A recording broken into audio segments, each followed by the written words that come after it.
Well, hello friends. Did you see that lady? She's a biggin. She used to always hang out in the hoop house of the learning garden, and we would always be really well prepared to let people know, watch out for a friend. She's in there helping us collect a greenhouse, which, truth be told, if you get one of those put up in your greenhouse, that's a good thing. Don't get rid of them, because they are really, really helpful in a greenhouse. In fact, they're really helpful in a garden, although she's not going to be able to live there for much longer, because clearly she's crossed one of my pathways and I can't get through it. But I think it's really fantastic, and I wanted to show you. You're fine. There you go. Nope. You're it's back. Just in You're that back. Corner. Hey, sorry about that, guys. Back in that corner over there, that's really hard to even get any of the data signal over there. But I wanted to just be able to give you guys a chance to know that those particular spiders are helping hands. And to give you kind of, and this wasn't my subject of today, as you can see, my subject of today was preparing for the fall gardens, but when there's a ginormous spider that you almost walk through right before you're about to go live and you scream, oh, blah, and you're glad you caught that before the live went live, it gave me an opportunity to talk about spiders. And this is good, because this morning I've now had two pretty major interactions with spiders. Right away, I noticed this morning as I got up, right outside of our door at the old house, there was a black widow spider. And we knew that there were black widow spiders kind of around, so I always keep an eye out at the really, really spindly leg spiders just to make sure I know what's going on with that. But I apologized to that spider and she died. And I'd never do that. I mean, literally 2 days ago, you picked up a cute little fuzzy jumpy spider by the hands and just tossed it outside, you know, and there, as we're undraping an entire house that's got spiders in it, I'm probably sucking up some of them with a vacuum cleaner, and I'm seeing beautiful wolf spiders and things like that. But when you live in a house where you have lots of fruit, and which includes lots of fruit flies and lots of flies and other things, and you have gardens where you need helpers and all of that kind of stuff, spiders are your best friends. So all you have to do is get better prepared to understand which ones are the bad guys and which ones are the good guys. I actually have this like laminated pamphlet that somebody gave me once that would give me a really good indicator about which ones to really be concerned about if I get stung by one. And the fact of the matter is all the years I've been doing this gardening work, I've literally only been stung by one spider, and truth is I don't really know whether or not it was a really bad spider, but it definitely made my legs swell up, and so I had to take care of that. So that's just some things to keep in mind about spiders. Now let's get back to today's topic. And today's topic is about preparing your fall gardens, because it's time. We're here.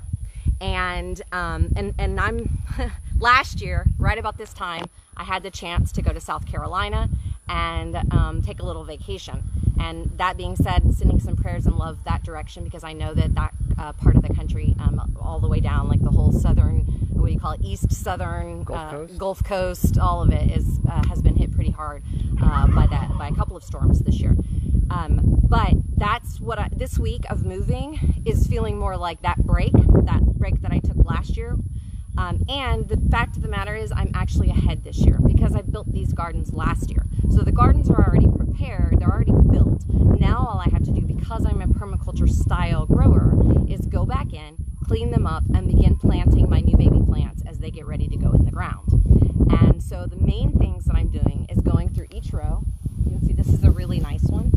I'm going through each row, and this row's been kind of messy all year long because it's on the outer edge, and because of, you know, the freeze and just how things happen and trying to get tomatoes in and all of those kinds of things. It's just been kind of a messy row.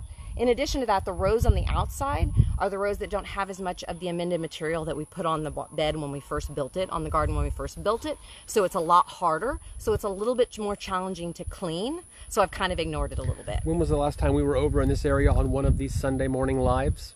It's been a few weeks ago, I think. A few weeks? Yes. Because I would tell you, walking up, it's very clear of the amount of work that you've been doing, because you could not walk really through any of these rows. Right, and if you come over here, you'll see these rows aren't ready either. There you go, the before, and then we just showed the after. But the thing is that one of the things that's really particular for permaculture gardening and making sure that you keep nice, healthy soil and don't end up with dirt, which you don't want the dirt, that's just that hard crap that you can't move around. You want soil. And the way I can keep this with the moisture being maintained in it because this is an irrigated garden, so I do actually have some moisture in this garden, is to leave things alone until I'm ready to begin really working with them. And even to the point of laying stuff down on the rows, like when I trimmed up these okra trees at this point, I dropped that stuff down on the ground and I put stuff, come in here. Watch for spiders. Got it? You can see that I pulled up everything that was down here and I actually placed it on top. You can also see that I threw out some cover cropping seeds, which will just get out of the way, but they're creating life down here. What is that? This is a radish, but it's a crop radish. It's not a radish you would eat. I forget what it's called, but it's a cover crop radish. And so yeah, I threw those seeds down. I threw some alyssum down because I never want my rows to be bare if I can manage that, because that helps to keep the life and the moisture in. So then when I get ready to go back in and plant, now I can go, okay, well, here I've got this beautiful tomato plant, may or may not die with the freeze, but I can clear this section out and do a big section of carrots right here, because carrots love tomatoes and they can be good partners this time of year, especially when it's not the time of year that I'm going to be using a lot of trellising, because most of the trellising stuff is going to die once we have our first freeze. And so the trellising will be bare after our first freeze comes through. So then what I have is the ground below that covered with carrots, because it's carrot season. And so that's one of the ways to make it really an easy mix this year, and to think about planting your carrots. And I'll tell you that I do not plant my soft greens until probably about November. That would be lettuce, spinach, all of that kind of stuff. This year I'm going to try to go in the ground. Last year I tried to go in the ground with more tomatoes and some summer squash and some cucumbers and things like that. This year I'm not messing with that unless it just automatically comes up on its own, or I just have an old seed that I kind of just stick in the ground to fill a space. Because last year the first freeze, it was light, but it came in November and early November. And so I didn't really have the time to really be happy about what was happening with those plants. And so this year, what I'm gonna plant early is, of course, the Brussels sprouts will go in the ground as soon as I have some big enough to go in the ground. Cabbage is the same as well. But then I'm also going to be putting in all of my root vegetables. So that's going to be my carrots, my turnips, my radishes, my beets. And I'm going to start first in this garden and get this garden planted, just like I did last year. I started first in this garden, got this garden planted, and then move out to the other garden where I can begin watering. Because that garden out there has to have a manual watering system. There's no irrigation system out there. Right, there's no irrigation system out there. Do you have intentions of an irrigation system out there? I think what I would like to try to do is get a section of PVC pipe with lines on it. Right. Oh, that you can move around. To the hose. And then that way it's not permanent like this one. But the irrigation system's not permanent, but I can do somewhat of an automatic. Like I can say, okay, well, this one's going to get the watering system today. I'm going to give it, it's going to get, you know, this whole week. Or over the course of a couple of weeks. Yes, I'm germinating in this area, so I'm going to go ahead and put the water on that system over there. But all things through time, right? All things through getting little spaces of time. So in the podcast tomorrow, we actually talk about that. Yeah. What is your intention? The podcast season 3, episode 1 tomorrow. What is your intention on some of these garden spaces out here around the house, and these, now that you're living out here and can devote a full-time life to it rather than the commuting life to it? And your answer to the question is somewhat similar. I need to live in the space and watch the space evolve. Yep. And that's, you know, that's really what has happened over here, is that I've begun to see. Oh, that's definitely what's happened. I've watched it happen in this garden. Right. And what seeds am I willing to leave behind? What do I want? What do I don't want? And what you're going to see happen over in that garden, around the chicken coop and all of that, is it will be my garden as a sanctuary concept, a healing space, you know, that kind of thing. But a lot of those same types of hugelkultur beds, I've actually got a hugelkultur bed already built over there. It's a really nice big one, because that one was built with a tractor, and I can do some of that. But I also am going to want to make sure that I'm getting the beds in the spaces that I want to. Sandy says hello. She'll definitely want to listen to the podcast tomorrow. Hi, Sandy. I am so glad to hear. I might just mention you're named this week, so go check it out for sure. And so I don't remember what I was talking about. Help me out. So y'all help me out. Oh, I was looking at Sandy saying hello. Oh. We were talking about the evolution of the gardens, and you were talking about the garden space over there near the chicken coop. Yeah, I do actually have a video that once I get it edited together that's about building a hugelkultur bed that I'm going to drop in our new Patreon, which Dinner Table Talks is going to have some Patreon stuff, and so is Aislynn's Garden going to have some Patreon stuff in there as well. And so I'll drop some of that stuff in for those of you that want to understand how to build a hugelkultur bed. But as we get to the point in the backyard garden, the new backyard garden of building a new hugelkultur bed, you of course will get to see some of that information. The other thing that you can do is if you go back to this time of the year last year, or maybe a few weeks before or a few weeks after, you'll see me building a hugelkultur bed. You'll see that comes together at about this time of the year last year. And you can find that on YouTube. It's very simple. I have a YouTube channel, and the YouTube channel is Aislynn Campbell, and you can go check that out over there if you want to learn how. But these are some of the prepping things we're doing. If you haven't done anything yet, if you have not done anything to prepare for a garden yet, that's okay. No big deal. Start today or start tomorrow, right? Okay. So one of the things I wanted to make sure I did talk about is being really, okay, here it is. I've been taking on a lot of. You want me to walk backwards? Well, I can walk forward, but we might walk through a spider web. I'm out.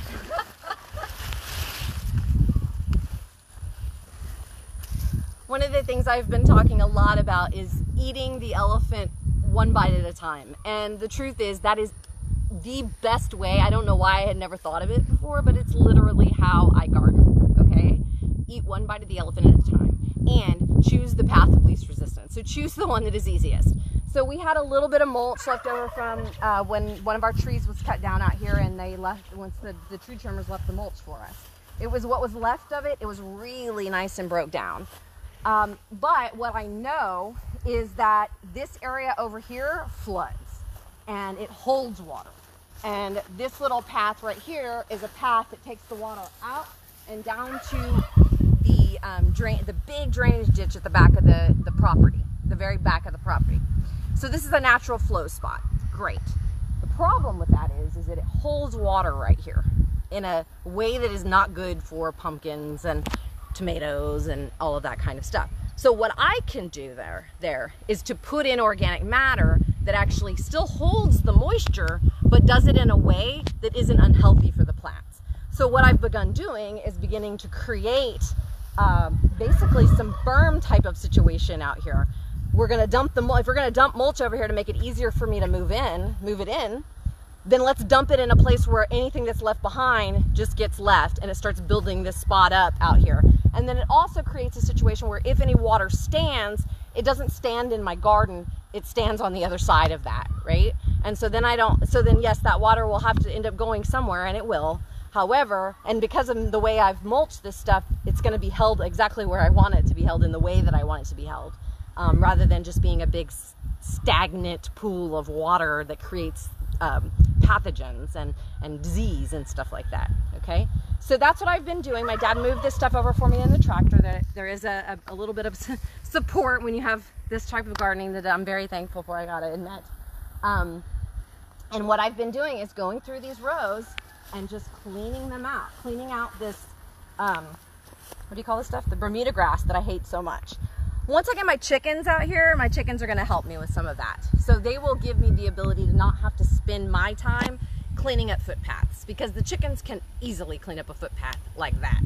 So I'll create tunnels for them to use with a little tractor here on the end where they can come and go inside of a space and clean it up. And then I'll just go back in and pull in where the spaces that I know are going to hold water inside my garden. These are places I saw that. Number one, oh, hello friend.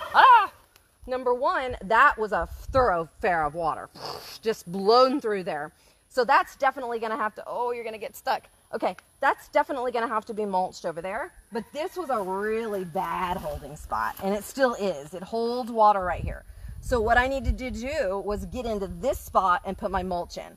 The other thing is, this row had never gotten any mulch. In all the years, and since last year, when other rows were getting mulched, this row somehow had not made it into the mix. Right. So this row would hold water. This row was having some problems, and a lot more freezing. Like this row was more dead when we had after the freeze than some of the other rows were. Is that right? Yes. The row that didn't have the mulch, you noted a increase in the amount of freeze damage. Absolutely. That's It was incredible. a dead row. It was pretty much a dead row. That's the kind of anecdotal thing that makes you go, yep, it works, it works. So that's a huge part of, and doing this right now, knowing that we're going to have a freeze season.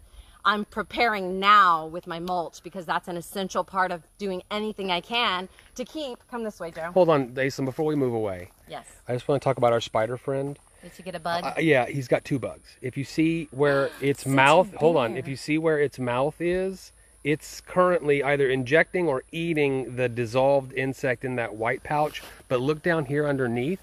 There is a living, it's not dead yet, beetle that's been caught and wrapped.